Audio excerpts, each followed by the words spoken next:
ಅಪ್ಪ ಅಪ್ಪ ಅದು ಕಲ್ಯಾಣಿ ಫೋಟೋ.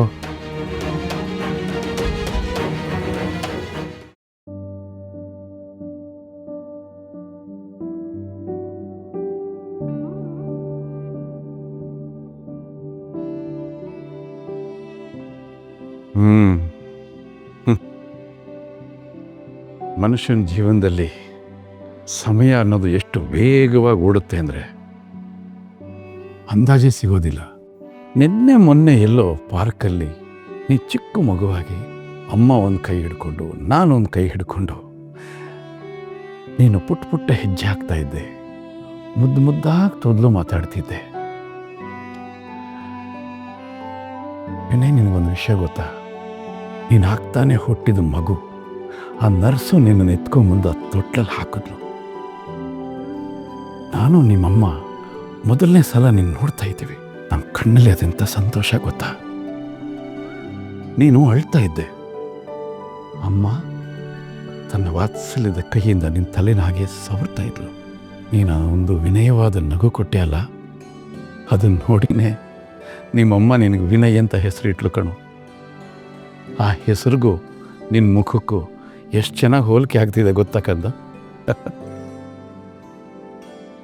ಎಲ್ಲ ಘಟನೆಗಳು ಹಾಗೆ ಕಣ್ಣು ಮುಂದೆ ಕಟ್ಟದಾಗಿದೆ ಕಣು.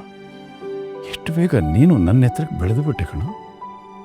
ವಿನಯ್, ನೀನು ನಮ್ಮ ಜೀವನದಲ್ಲಿ ಮಗುವಾಗಿ ಮಾತ್ರ ಬರಲಿಲ್ಲ, ಈ ಸೂರ್ಯಪ್ರಕಾಶ್ ವಂಶದ ಆಶಾ ಕಿರಣ ಕೂಡ ಆಗಿದೆಯಾ ಕಣು. ಇವತ್ತು ಹೊಸ ಬದುಕಕ್ಕೆ ಕಾಲಿಡ್ತಾ ಇದೆಯಾ, ಹೊಸ ಜೀವನ ಪ್ರಾರಂಭ ಆಗ್ತಾ ಇದೆ. ಪ್ರತಿ ಮನುಷ್ಯನ ಜೀವನದಲ್ಲಿ ಇದೊಂದು ಅಮೂಲ್ಯವಾದಂಥ ಘಟ್ಟ. ಶುಭವಾಗಲಿ ಮಗನೇ, ಶುಭವಾಗಲಿ. ಥ್ಯಾಂಕ್ ಯು ಸೋ ಮಚ್ ಅಪ್ಪ, ಎಲ್ಲ ನಿಮ್ಮ ಆಶೀರ್ವಾದ. ಅಪ್ಪ ನೀವಿಲ್ಲ ಅಂದರೆ ನಾನು ಏನೂ ಇಲ್ಲ ಅಪ್ಪ. ಆಮೇಲೆ ಇನ್ನೊಂದು ಮುಖ್ಯವಾದ ವಿಷಯ ಕಂದ, ಈ ಮದುವೆ ಸಾಧಾರಣವಾದ ಮದುವೆ ಅಲ್ಲ, ಅಪರೂಪದಲ್ಲಿ ಅಪರೂಪವಾದ ಮದುವೆ. ನೀನು ಮದುವೆ ಆಗ್ತಿರೋ ಕಲ್ಯಾಣಿ ಈಗಷ್ಟೇ ತನ್ನ ಪ್ರೀತಿಯ ಅಣ್ಣ, ತಾನು ಪ್ರೀತಿಸಿದ ಹುಡುಗ ಇಬ್ಬರನ್ನು ಕಳ್ಕೊಂಡು ಆ ದುಃಖದಿಂದ ಹೊರಬರಲಾರದೆ ಹೊರಬಂದು ನಿನ್ನ ಕೈ ಹಿಡಿತಾ ಇದ್ದಾಳೆ. ಯಾವುದೇ ಗಳಿಗೆಯಲ್ಲೂ ಕೂಡ ಆ ನೋವು ಅವಳಿಗೆ ನೆನಪು ಬಾರದ ಹಾಗೆ ನೀನು ಅವಳನ್ನು ನೋಡ್ಕೊಳ್ಬೇಕು. ನೀನು ತೋರಿಸೋ ಪ್ರೀತಿ ಆ ನೋವಿನ ಮೇಲೆ ಹೊದಿಕೆ ಆಗಬೇಕು. ನಿನ್ನ ಜೊತೆಯಲ್ಲಿ ನನ್ನ ಮನೆಯಲ್ಲಿ ಸದಾ ಅವಳು ಸಂತೋಷದಿಂದ ಇರಬೇಕು. ಎಂಥ ಪರಿಸ್ಥಿತಿಯಲ್ಲಿ ಅವಳು ಕಣ್ಣಲ್ಲಿ ನೀರು ಬರಬಾರ್ದು. ಅರ್ಥ ಆಯ್ತಾ? ಆ ವರಪೂಜೆಗೆ ವಿನಯನ ಕರ್ಕೊಂಬ ಅಂತ ಹೇಳಿದ್ರು, ಅದಕ್ಕೆ ನಾನೇ ಬಂದೆ. ಯಾಕೆ ಬಂದೆ ಅಂದರೆ ನಮ್ಮಿಬ್ಬರ ಕೊನೆಯ ಭೇಟಿ ಇದು. ಅಪ್ಪ, ನಿನ್ನ ಬ್ರಹ್ಮಚರ್ಯದ ದಿನಚರಿಗಳ ಕೊನೆಯ ಭೇಟಿ.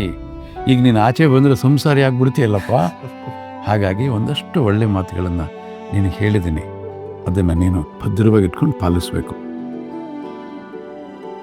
ಖಂಡಿತ ಅಪ್ಪ, ನಾನು ನಿಮ್ಮ ದಾರಿಲೇ ನಡೀತೀನಿ. ನೀವು ಹೇಳಿದ್ದೆಲ್ಲ ಕೆಲಸಗಳನ್ನೂ ಮಾಡ್ತೀನಿ. ಗುಡ್.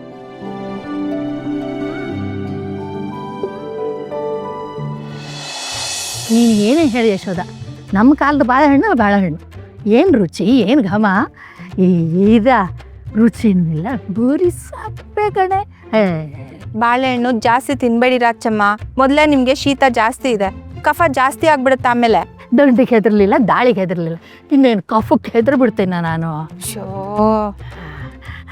ಆದರೂ ನಿನ್ನ ಮಾತಿಗೆ ಬೆಲೆ ಕೊಡ್ತೀನಿ.